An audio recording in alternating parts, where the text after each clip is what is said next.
അസ്സലാമലൈക്കും. ഇന്ന് പൂളയും നല്ല അടിപൊളി പൂളയാണ് ട്ടോ കിട്ടിയത്. അപ്പോൾ ഇവിടെ ബോട്ടി ഉണ്ടായിരുന്നു, അതും കൂടി ഒന്നുണ്ട് വരട്ടിയതാണ്. അടിപൊളിയെന്ന് രണ്ടും. പിന്നെ അത് ഉണ്ടാക്കുന്നതൊക്കെ ഒന്ന് കണ്ടിട്ട് വരാം. അപ്പോൾ അതിന് വേണ്ടിയിട്ട് ബോട്ടിയാണ് ട്ടോ, 2 കിലോ ബോട്ടിയാണ്. അതൊക്കെ നല്ല ക്ലീനാക്കി ഒരു 10 പ്രാവശ്യമൊക്കെ കഴുകിയിരിക്കണം. ഞാൻ ചുടുവെള്ളത്തിലും 2 പ്രാവശ്യം ചുടുവെള്ളത്തിലും പിന്നെ പച്ചവെള്ളത്തിലൊക്കെ ആയി കഴുകി ലാസ്റ്റ് കഴുകലാണ് കേട്ടത്. ഇത് നന്നായിട്ടൊന്നും പാടെ നിരത്തി കഴുകിയതിന് ശേഷം ഇനി ഒരു പാത്രത്തിലേക്ക് ഇട്ട് കൊടുക്കാം.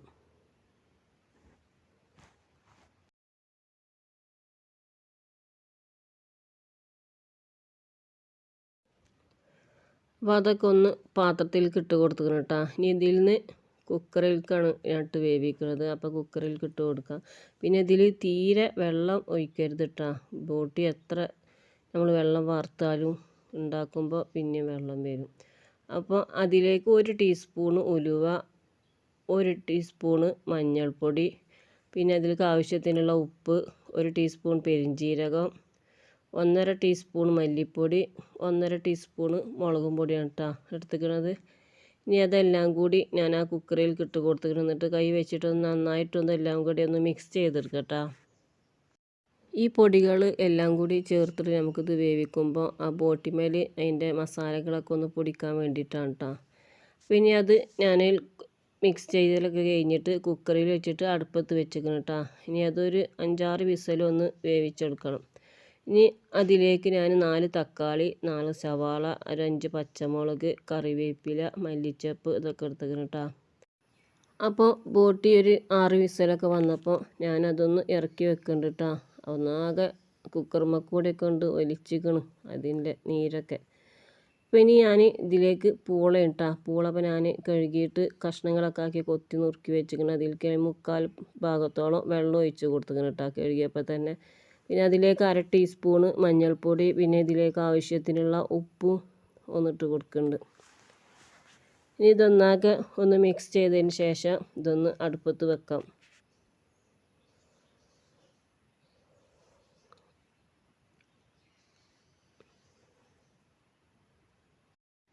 അപ്പോൾ പൂള ഒന്ന് അടുപ്പത്ത് വെച്ച് കൊടുത്തിരിക്കണം കേട്ടോ. ഇതൊന്ന് നന്നായിട്ടൊന്ന് വേവിച്ചെടുക്കണം.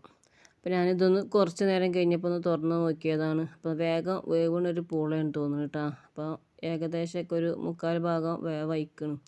പിന്നെ ഇത് ഒന്നും പാടെ അതിൻ്റെ അടിയൊക്കെ ഒന്ന് നന്നായി ഇളക്കിയതിന് ശേഷം കുറച്ച് നേരം പാടെ അടച്ച് വെച്ചിട്ടൊന്ന് വേവിച്ചെടുക്കട്ടോ. വലിയ പെരുന്നാളാകുമ്പോൾ നമുക്ക് എല്ലാവരുടെ വീട്ടിലും ബീഫും ഒക്കെ ഉണ്ടാവും. അപ്പോൾ നമുക്ക് പൂള കാണുമ്പോൾ ഒന്ന് ഉണ്ടാക്കാതെയും കഴിക്കാതെയും ഇരിക്കാൻ പറ്റില്ല. ഇത് രണ്ടും ഇഷ്ടമുള്ള ആൾക്കാരെ കാര്യമായിട്ടാണ് ഞാൻ പറഞ്ഞത്. ചിലവർക്ക് ഇത് രണ്ടും ഇഷ്ടമില്ലാത്ത ആൾക്കാരുണ്ടാവും. അപ്പോൾ പൂള അടിപൊളിയാണ് കേട്ടോ, നല്ല സൂപ്പറായി വെന്ത് കിട്ടിയിരിക്കണം. അപ്പോൾ ഞാനതൊന്ന് ഇറക്കി വെച്ചിരിക്കണം കേട്ടോ. ഇനി നമുക്ക് ബോട്ടിൻ്റെ ബാക്കി കാര്യങ്ങളൊക്കെ ഒന്ന് ചെയ്യാം. അതിന് വേണ്ടിയിട്ട് ഞാൻ ഒരു ചെമ്പട്ടി അടുപ്പത്ത് വെച്ചിരിക്കണം. അതിലേക്ക് വെളിച്ചെണ്ണയാണ് ഒഴിച്ച് കൊടുത്തിരിക്കുന്നത്. ഒരു 3 ടീസ്പൂണോളൊക്കെ ഉണ്ടാവും. ഇനി അതിലേക്ക് 1 ടീസ്പൂൺ വലിയൊരു ടീസ്പൂണ് ഇഞ്ചി വെളുത്തുള്ളി പേസ്റ്റാണ് ഇട്ട് കൊടുത്തിരിക്കുന്നത്. അതുപോലെ കുറച്ച് കറിവേപ്പിൻ്റെ ഇല ഇട്ട് കൊടുത്തിരിക്കണം. ഇനി ഇത് രണ്ടും പാടി ആ വെളിച്ചെണ്ണയിൽ നിന്ന് മൂപ്പിച്ചതിന് ശേഷം അതിലേക്ക് സവാള ഇട്ട് കൊടുക്കട്ടോ.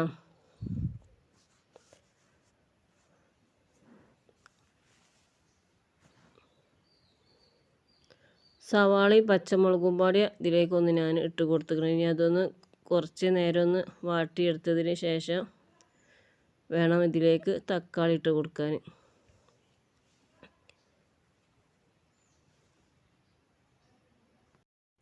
അപ്പോൾ സവാളയും പച്ചമുളകൊക്കെ ഒന്ന് നന്നായി വാടി വന്നിരിക്കണം. അതിന് ശേഷം ഞാൻ ഇതിലേക്ക് നേരത്തെ അരിഞ്ഞ് വെച്ച തക്കാളി ഇട്ട് കൊടുത്തിരിക്കണം കേട്ടോ. ഇതൊന്നും നന്നായിട്ടൊന്ന് ഇതെല്ലാം കൂടി ഒന്നും പാടിക്കൊന്ന് വഴറ്റിയെടുക്കാം.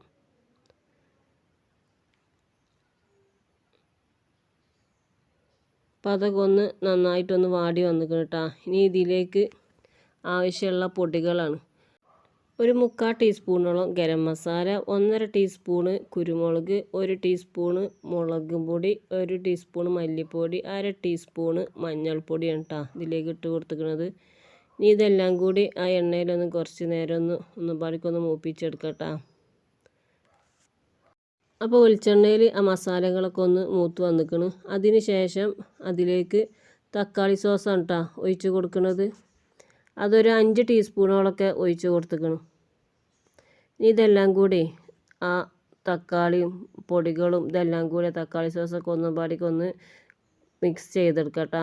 അതിന് ശേഷം അതിലേക്ക് നേരത്തെ നമ്മൾ വേവിച്ച് വെച്ച ബോട്ടി ഉണ്ടല്ലോ, അതിന് ഇതിലേക്കൊന്ന് ഇട്ട് കൊടുക്കാം കേട്ടോ. അതിൻ്റെ നീര് ഒഴിച്ച് കൊടുക്കണില്ല, അതിൻ്റെ ബോട്ടിൻ്റെ കഷ്ണം മാത്രം ഇട്ട് കൊടുത്താൽ മതി കേട്ടോ.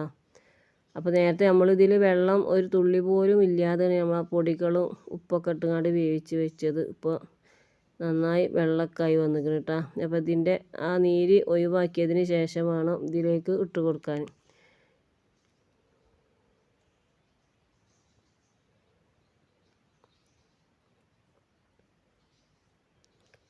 ഞാനിതിൻ്റെ മുന്നേ ഈ ബോട്ടി ഉണ്ടാക്കുന്ന ഒരു വീഡിയോ എടുത്തിരുന്നു. അതിൽ ഞാനിതിൻ്റെ നീര് കുറച്ചൊക്കെ ഒഴിച്ച് കൊടുത്തേക്കണം കേട്ടോ. നീര് എടുത്തിട്ടാണ് ഉണ്ടാക്കിയത്. ഇത് നീര് ഇല്ലാതെ കേട്ടോ ഉണ്ടാക്കിയിരിക്കണത്. ഇതിൽ സോസൊക്കെ ഒഴിച്ച് കൊടുക്കണ കാരണേ അപ്പോൾ അത്യാവശ്യം നീര് വരും. അപ്പോൾ ഇതെല്ലാം കൂടി ഒന്ന് മിക്സ് ചെയ്തതിന് ശേഷം അതിൽ ഞാൻ നോക്കിയപ്പോൾ കുറച്ചും പാടി ഉപ്പിൻ്റെ കുറവുണ്ടായിരുന്നു കേട്ടോ. അപ്പോൾ കുറച്ചും പാടിക്ക് ഉപ്പിട്ട് കൊടുത്തിട്ട് ഒന്നും പാടിക്കൊന്ന് വേവിച്ചെടുക്കുന്നുണ്ട്.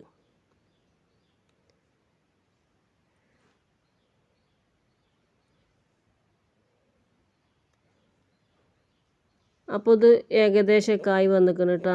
അപ്പോൾ അതിന് ശേഷം ഞാൻ ഇതിലേക്ക് മല്ലിച്ചപ്പും കറിവേപ്പിൻ്റെ ഇലയും ഒന്ന് ഇട്ട് കൊടുക്കുന്നുണ്ട്. ഇനി ഇത് ഒന്നും പാടിക്കൊന്ന് മിക്സ് ചെയ്തെടുക്കാം. പിന്നെ ഈ രൂപത്തിൽ കൊടുക്കുക. പിന്നെ ഇത് ഒന്നും പാടിക്കൊന്ന് വറ്റിച്ചെടുക്കട്ടോ. അപ്പോൾ ഞാനിത് കുറച്ച് നേരം കഴിഞ്ഞിട്ടാണ് ഞാനിത് എടുത്തപ്പോഴത്തേന് ഈ രൂപത്തിൽ ആയി വന്നിക്കണം കേട്ടോ. നന്നായിട്ടുണ്ട് വരട്ടിയ രൂപത്തിൽ.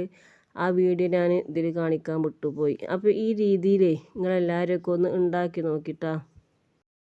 അപ്പോൾ ബോട്ടിക്ക് പറ്റിയ അടിപൊളി പോളിയാണ് കേട്ടോ കിട്ടിയത്. അപ്പോൾ നിങ്ങൾക്ക് ഈ വീഡിയോ ഇഷ്ടപ്പെടുകയാണെങ്കിൽ ഒന്ന് ലൈക്ക് ചെയ്യുക, ഷെയർ ചെയ്യുക, സബ്സ്ക്രൈബ് ചെയ്യുക. ഇനി അടുത്തൊരു വീഡിയോയിൽ കാണാം. അസ്സലാമു അലൈക്കും.